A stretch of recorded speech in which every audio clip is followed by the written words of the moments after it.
మన ప్రభు అయిన యేసుక్రీస్తు నామములో మీకు మా శుభాభివందనములు.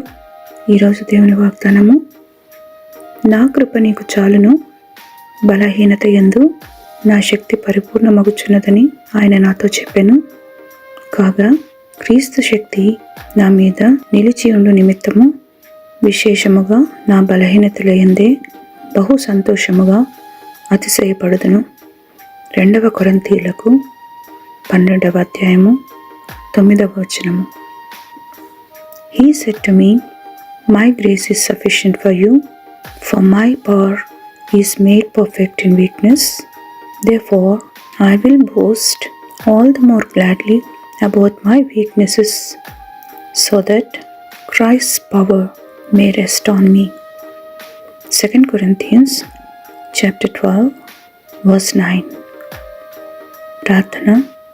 ప్రేమగల తండ్రి, మా బ్రతుకు దినములనియు కృపాక్షేమములను మా వెంట ఉంచినందుకు వందనాలు. మీ ముఖ కాంతిని మాపై ప్రకాశింపచేసి ఉపద్రవములన్నిటి నుండి తప్పించినందుకై వందనాలు. అలసి ఉన్న ప్రాణములకు నెమ్మది, బంధకములలో ఉన్న వారికి విడుదల, దుఃఖంలో ఉన్న వారికి ఆదరణనిచ్చి దీవించమని యేసునామములో వేడుచున్నాము తండ్రి. Amen. Have a blessed day. God bless you.